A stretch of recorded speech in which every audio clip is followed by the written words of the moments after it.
AHY dengan Ketua Umum Partai Nasdem Bapak Surya Paloh.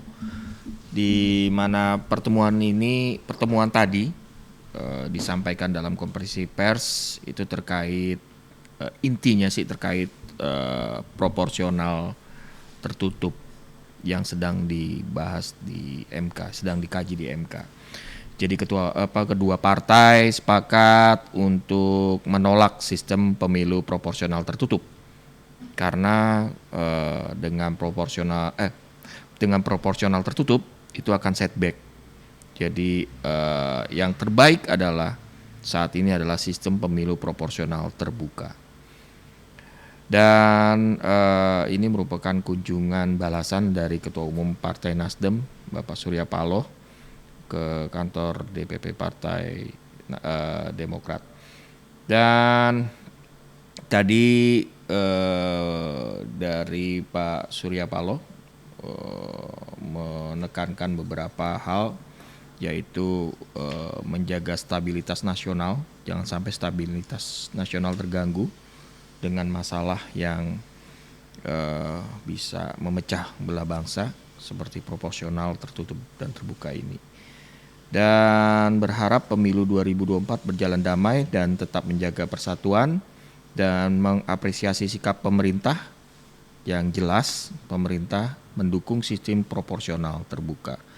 Dan ketika ditanya mengenai siapa cawapres, apakah Agus Harimurti Yudhoyono layak menjadi cawapres, Pak Surya Paloh menyampaikan bahwa sebagai figur AHY sangat layak dan pantas, tapi keputusan untuk cawapres diserahkan kepada Anies Baswedan sebagai capres, karena mereka berdua yang akan bekerja antara capres dan cawapres. Dan semua diserahkan keputusan kepada Bapak Anies Baswedan sebagai capres. Apakah sosok yang nanti mendampinginya apakah AHY ataukah sosok yang lain diserahkan kepada Anies Baswedan. Dan ketika ditanya mengenai kunjungan ke PKS, Pak Surya juga tadi bilang akan cari waktu lah. Jadi kalau dengan PKS seperti yang sudah-sudah itu rangkulan persahabatan. Dan ini yang terakhir ditanyakan mengenai hasil survei Kompas mengenai elektabilitas Nasdem. Nasdem menghargai dan Nasdem sudah biasa dengan hasil survei ya. Kadang hasil survei kecil tapi nanti bisa naik lagi. Jadi fluktuatif, jadi biasa saja. Masih panjang perjalanan menuju pemilu 2024. Jadi masih banyak kemungkinan, possibility untuk elektabilitas Nasdem, termasuk elektabilitas capres-cawapres. Dan untuk membahas lebih jauh mengenai pertemuan dua partai ini, telah bergabung bersama kami di ujung telepon pengamat politik Henry Satrio. Selamat siang Mas Henry. Selamat siang Bang Ade. Jadi hari ini dua ketua umum partai bertemu dalam balutan makan siang dengan sajian sup kepala ikan. Anda melihatnya seperti apa, Mas Henry? Ya, ini menarik ya. Beberapa hal catatan saya. Yang pertama adalah pertemuan ini terjadi setelah ada isu Nasdem yang katanya akan hengkang misalnya atau menarik diri dari koalisi perubahan. Gitu ya, atau ada isu Demokrat yang akan mengirimkan Mas AHY masuk ke dalam kabinet. Isu-isu itu banyak sekali berkembang di permukaan yang tentu saja mungkin ya mengganggu juga nih prediksi masyarakat tentang koalisi perubahan.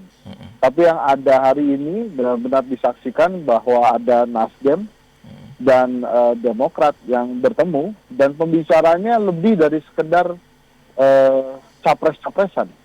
Tadi Pak Surya Paloh juga bicara tentang bagaimana pembangunan bangsa dan negara ini, kemudian bicara juga tentang bagaimana proporsional terbuka dalam demokrasi, bagaimana sebetulnya arah kebangsaan kita dan lain-lain. Mas AHY pun demikian, menyambut beberapa hal positif tentang kondisi politik dan perubahan yang akan terjadi di negara ini.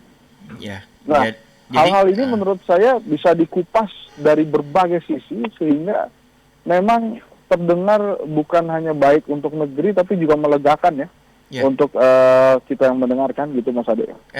Jadi kalau tadi sih AHY dan Pak Surya juga bilang masalah membangun koalisi tidak harus melulu masalah rasionalitas, tapi emosional juga dijaga ya. Apakah ini jadi pertimbangan bagaimana saling mengenal ya, satu sama lain. Masalahnya mengenai capres cawapres ini juga menjadi isu yang ya ramai juga Mas Henry, karena berulang kali sih Pak Surya bicara soal cawapres diserahkan kepada capres Anies Baswedan gitu kan. Dan di pihak lain juga ada yang menggiring opini bahwa ini cawapresnya sudah ada nih gitu kan. Sementara kan memang secara sikap kan belum kan diserahin ke Pak Anies. Anda melihatnya seperti apa ya? Apa Pak Aniesnya memang masih mencari-cari atau di partai politiknya yang belum sreg gitu? Atau seperti apa Pak Mas Henry? Ya, Mas Anies kan kemarin sudah mengungkapkan 5 kriteria ya. Yang pertama, elektoralnya membantu. Kemudian yang kedua, bisa memperkuat koalisi perubahan. Yang ketiga, membantu dia di pemerintahan. Yang keempat, klik. Ada chemistry-nya. Yang kelima bisa kuat menyuarakan suara perubahan. Jadi artinya dia nggak punya, dia nggak gampang nginjek rem sama kopling. Misalnya nanti kalau dicari-cari kesalahannya, gitu ya. Nah, Mas Ade, peristiwa politik itu, kalau ketahuan, kalau kelihatan dari luar, itu bukan pertemuan yang sesungguhnya tuh. Jadi pidato Pak Surya dan pidatonya Mas AHY itu mesti kita lihat lebih dalam lagi. Kalau di bahasa Jawa tuh, dengarkan yang tidak dibicarakan. Nah tadi Mas Ade sudah mengungkapkan tuh ke kita semua. Ada hal yang mungkin juga dibicarakan tapi tidak disampaikan ke publik. Cawapres. Gitu ya. Kita tentu saja tidak menutup kemungkinan bahwa AHY adalah salah satu sosok cawapres yang sering sekali dibicarakan publik untuk mendampingi Anies Baswedan. Bisa saja pertemuan kode tentang emosional tadi juga bicara tentang hal itu, tentang bagaimana kemungkinan Mas AHY mendampingi Anies nantinya.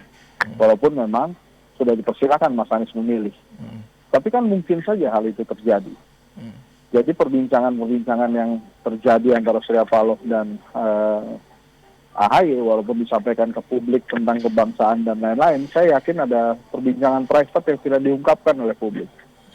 Besok, kalau tidak ada pemerintahan kan, PKS akan mendeklarasikan Anies Baswedan. Nah, PKS sendiri seperti apa tuh? Kita kan berbicara dalam konteks Demokrat dan Nasdem dan cawapres AHY kemungkinan kan, ataukah layak atau tidak kan gitu. Kalau tadi Pak Surya bilang lebih dari layak, katanya ganteng kan gitu, cerdas.